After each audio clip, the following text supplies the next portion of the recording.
much does your operator pick really matter in Rainbow Six Siege? Well, to test this theory, I'm playing two of the worst operators in the game, Kali and Tachanka. We already did this in part 1 on my main channel. If you haven't watched, go watch that match first. And this is part 2, where we continue the theory testing. Because part 1, spoiler alert, it went pretty well. So I'm hoping for the same result here on Clubhouse. Now, Kali on Clubhouse, honestly, pretty good, pretty plausible, as long as you're not baiting and spawn. But then again, 99% of Kali mains are going to bait and spawn. So we'll see. I mean, baiting and spawn is okay for a little bit, but you definitely want to be able to get into the push with your team when they are ready to do so. You don't want to be sitting out holding an angle in Narnia just to miss your shot and then have the guy you missed slaughter your entire team without you being in the position to be able to trade them.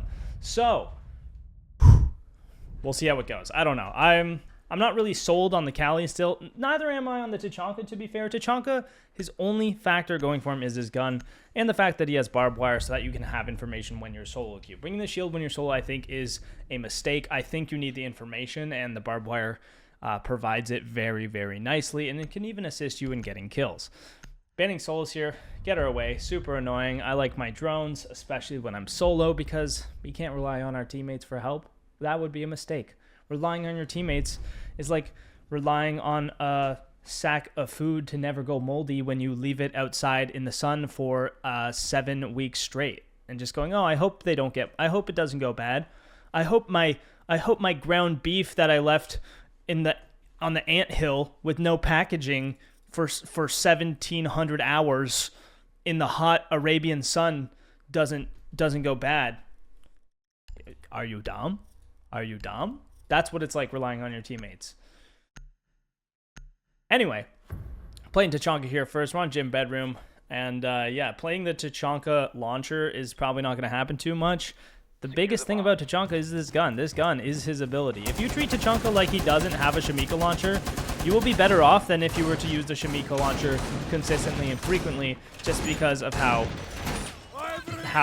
ineffective it is most of the time. It has its moments. We had a moment last game where the Shamika launcher was actually very, very nice to push someone out of a position so that we're able to pre-fire them. But to stall time and waste time on an entrance, it's a little more inconsistent. It's a little harder to do. And a lot of time when you think you're doing something, really you're not doing anything at all with it. So that's my warning to you. Okay, we'll say that. So we got info for main stairs, which is nice. I can play this Mira. I could use the fire on this, actually, to like fire over top of it and stop the breach. That is a viable strat. We just have to be careful of that window. So we could do it like this pretty safely. I'm surprised that Tachanka doesn't have the line, like the path for the throwables. That's default, bro. I don't know what they're arguing about. It is, and if you tuck in the corner, they can't see you, so it's fine. Yeah, hey guys, it's not that deep, boys. It's not that deep. It's really not that deep, but I'm telling you, that's just not deep. No point arguing on which side of the wall the mirror goes. That's perfectly fine. This is default. No, it isn't, but that's okay. It is. I promise. We're just gonna keep the argument up in the first round here. I'll keep arguing about it. Do we want to keep arguing about it? My game is lagging. Go for it. I don't give a fuck. Okay, bet you ready? You're wrong. These guys are pretty useless now in terms of comms, so I'm just gonna mute them. Actually, you know what? I'm gonna keep the entertainment flowing. I know you guys enjoy this, so. You're a fucking virgin. One's on the site window. I'm a virgin. That's the best insult you can come up with. I'm an insult. It's just a fact. I think the irony. I'm not being mean. It's just a fact. That's just not a. How do you know it's a fact? Though you don't know who I am. This conversation is getting you nowhere, by the way, guys. Getting pushed by like 3 people. Yo, great frag, Kurdo. Alright, well, I'll just make sure we lose. I don't care. Oh no! It was a good game, boys. We tried. I mean, this guy's just a faggot. I don't know. Bro. E-girl 17. Oh my god. All right, I'm gonna lock in. I'm gonna just mute my whole team because, I mean, the one guy was calling out, which was useful actually. So, and he's playing Valve. This guy just said. This guy's playing SpongeBob into his mic. What is going on right now? This is champion rank, by the way. You have been exposed. He's in bar. Dispatching grenade! Shamika is being launched! Again, keep the gun out. This is when it gets scary and risky.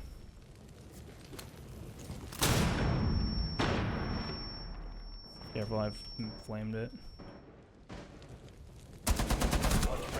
And he's 1 HP. He's 1 HP. I don't think I hit him a single time with my gun. I don't know if I hit him at all with my... Oh, I did. My fire did do a little damage as he was breaking the barbed wire, I think. So there we go. Little bit of fire damage. Was it worth it? Probably not. Probably could have just held the angle with my LMG and not swung him, and probably would have been in an even better situation. So yeah, there we go. We achieved pretty much nothing with the fire there, I would say. Unless he was full health and I did all that damage with just the fire. In that case, that's like pretty successful fire damage, but I'm pretty sure my teammate did quite a bit of damage on him earlier in the round. In the gunfight that happened like halfway through there when it was a 3v1. Because he also got an assist on that, so that confirms it, guys. That confirms it. It wasn't on me, unless maybe that was on somebody else. So who knows? You never know. We never know. Whatever. It doesn't matter. We won the round. Did fine. Didn't do anything too special. Got a nice LMG kill. The LMG does do a ton of damage, which is nice. I'll make the rotates. Sight setup is very nice as well. That it does it so quick. This you pretty much always want to do full holes. But it's not worth arguing about, you know. If you're going to get an argument we had with our teammates in the first round, then it's not worth bringing up. It's not even worth mentioning.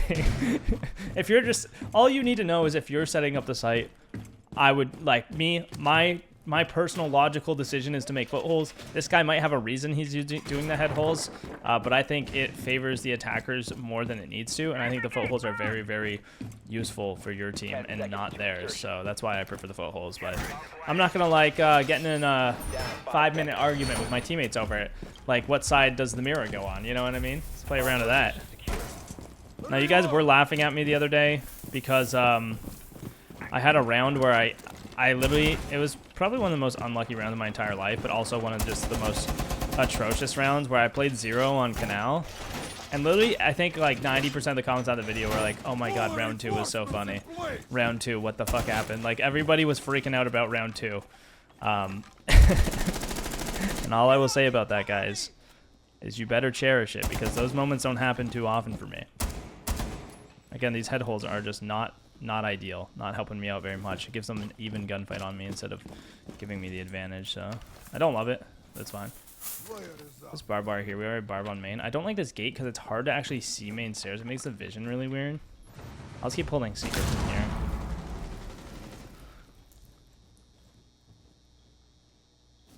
So this is a pretty even gunfight. I do have a bit of cover, but so do they. They have the same amount of cover off that angle as I do. But the fact that there's this rotate they'll have to worry about as well, and like the swing off generator, they might not actually be looking right where I'm at. So this angle is actually not too bad. It's just more so when we can't dedicate the resources to watching it with the footholds, they can't use it against us as well. Whereas this, they can still use this even when we're not watching it. Sounds like one might be coming main. Let's hold this. Okay, that's our blue. Oh, that was our roamer. Never mind. I thought it was our blue teammate dead. Okay, we have so many people watching blue that it's not really necessary for me to be here now. You don't need 4 people watching the same thing, so I'm just gonna hold main. But again, I can't see very well, so I'll hold it from back here. Last operator standing. Keep holding the secret for them. The Twitch. It sounded like he was blue side. I got your secret stairs. Guy's getting a little aggressive. No need to do that, but we'll let him do it. I just don't want him to accidentally miss this guy and kill me. Just keep laying down the law. We got lots of ammo. If he decides to peek back into it, he's gonna die. I actually end up getting the 1D. That's nice. Oh, damn. Even after all that rage and arguing, he still got the 1D. Let's freaking go. Yeah, I just like to preserve my sanity by muting my teammates, because if they were still going on at this point, I would probably just get tilted and not want to be here. But when I mute them, my life feels better and I feel a little more sane. So yeah, I just select to keep them muted. If you're running, by the way, if you're running this gun on Tachanka, you are actually throwing. Like, run the LMG, dude. The LMG is his best asset by a landslide. If you're not running the LMG, you're actually trolling. And if you want a fucking ACOG sight, I don't even know if his other gun has an ACOG sight still, but people ran it for the 2 times. It's like, just run Doc or Rook. Like, and then your ability is at least somewhat helping the team, because the Tachanka ability is just not it. It's just not it. But if you're considering the LMG the ability, then it's like kind of valid, I guess.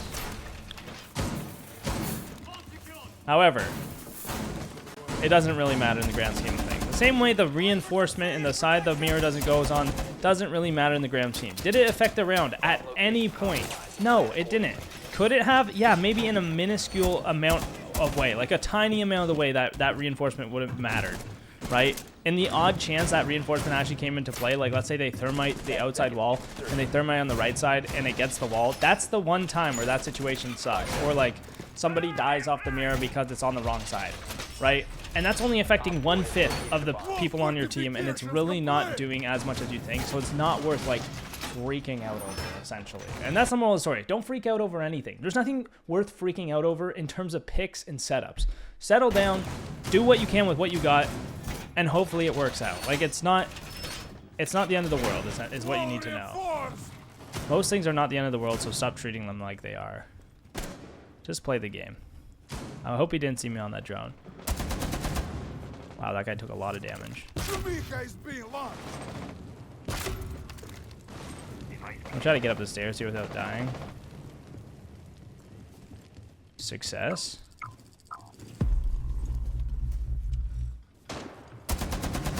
Shadows, shadows. Free fire off the shadows. Nice. You gotta be careful of the shadows. You never want to peek that door from the left side because of the shadows. It just gives you perfect free fires, as you can tell right there. So that was pretty much a free kill.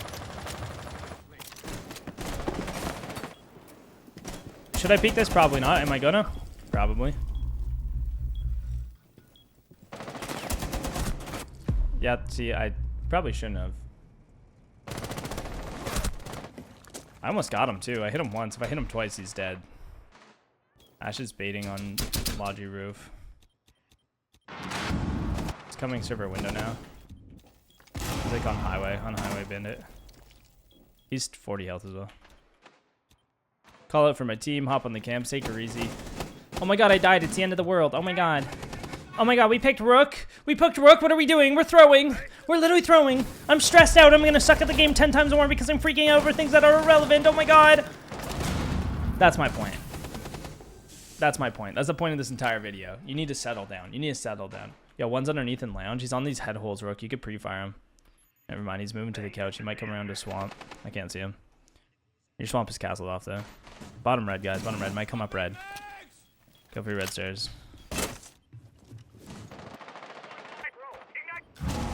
So nobody's actually guys, nobody's watching red. He could literally walk up red and fry you guys. There we go. Now someone's watching red.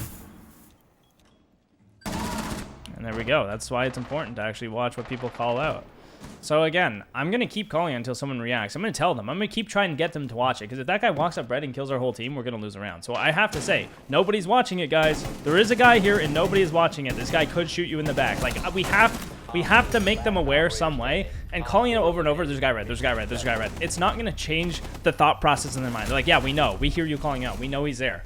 But they're just assuming somebody's watching it. Nobody's fucking watching it, dude. They got to know that. That's important information. I'm going to call that out.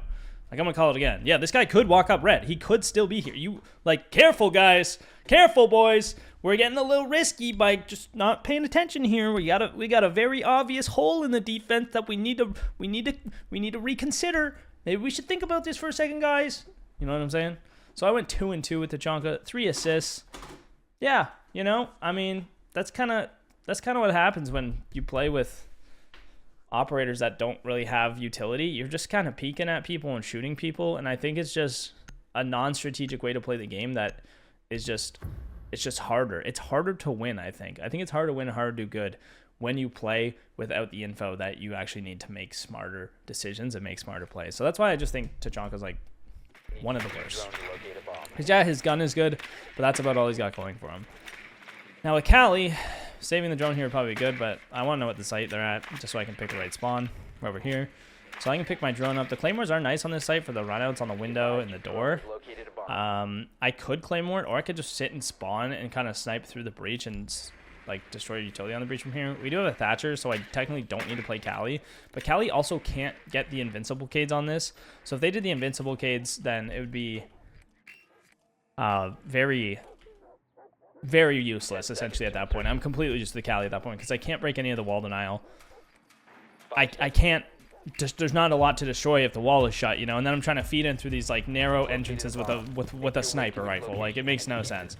So one of Callie's strengths, again, is holding these long-range angles and having an advantage at them with a sniper, but you do have to be aware of what she's actually bringing to the team overall.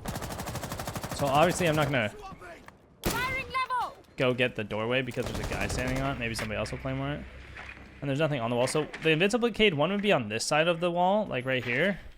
There's nothing on the wall. You can just get thermite to open it.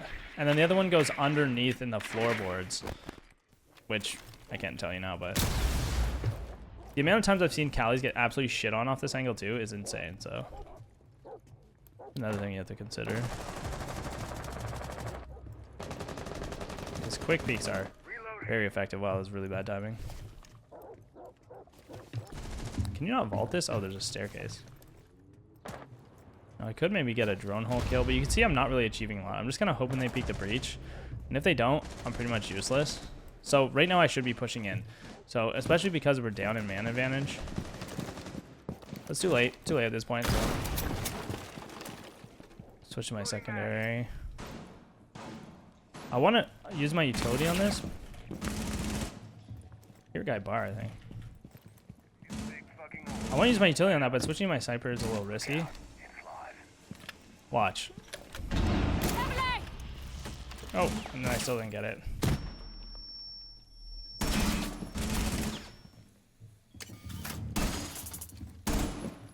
Careful garage. I'm gonna go around with construction now. Oh, he's in bar. Okay, so as you can see, because I baited in spawn and my whole team died, now I have to go and take control of literally everything while destroying all the util. So I haven't established myself to a point where I'm actually able to make a play, because now I have to get in the building, which lets them know where I'm at, destroy the utility, which lets them know where I'm at, and then figure out how to get into the site with no utility in order to make a play that it gives me the ability to shoot someone in the back or not have to take 1-on-4 gunfights, like 4 gunfights head on, right? So it's just a lot harder because I'm doing it with all the utilities stacked against me.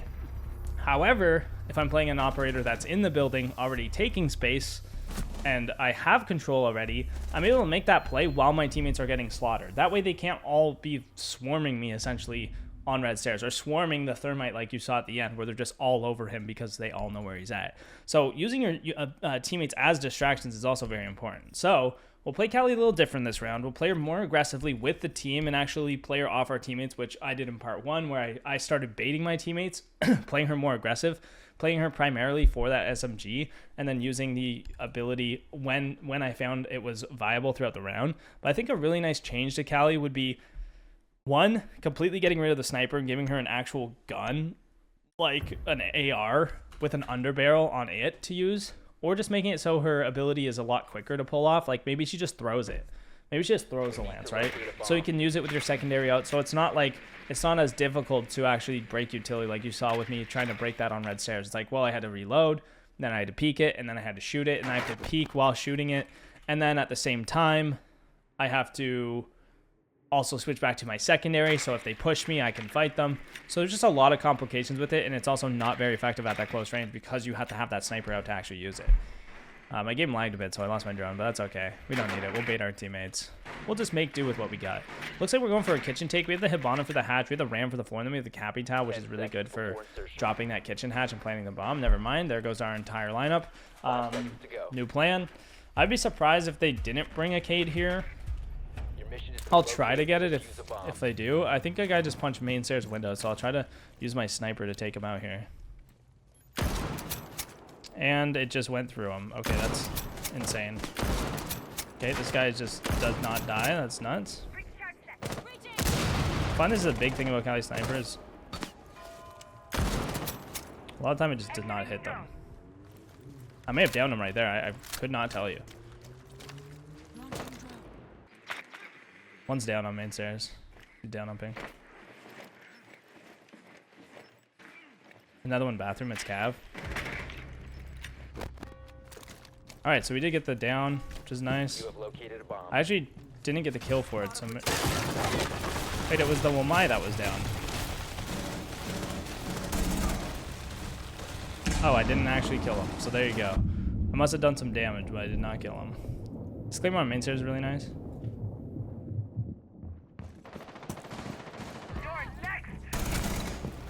All right, get the cav, get out of here. Interrogating outside was a crazy play by that guy, especially when we were in kitchen already. Now I could try to open up dirt. Oh, dirt's already open. Could try to work down dirt. We do have a drone on it, so it might be okay. I'm gonna work down with my secondary and try to take some space. Let's check my corners just to be safe. We have the Tachanka here. One's hold in this blue door. room, by the way. I got blue door. Diffuser is active. I got the plant down. Could play this from the hatch. Just gonna keep holding my angle for now. I got blue Hibana for your main hall. Very trusting in my angle. He is. Stop standing. Secondary. Nice. On the hatch. Good work, teammate. Friendly mission All right, and that's a GG. 3 and 3, 5 assists. Just that Cali sniper is so inconsistent, I find. I personally think you should just never use it. It's so garbage. So, does the operators you pick actually matter? To a degree, but it's not worth freaking out over, essentially. If your teammate's playing Cali, fine. You know what? Be the guy. Be the difference maker yourself. Don't worry about your teammates. Focus on yourself. And if you really want to have a better chance of succeeding, then yes, pick operators that are overpowered and strong, obviously. But you can still be great with the bad operators. Moral of the story. So, hope you guys learned something. Hope you enjoyed. We'll see you tomorrow, gamers.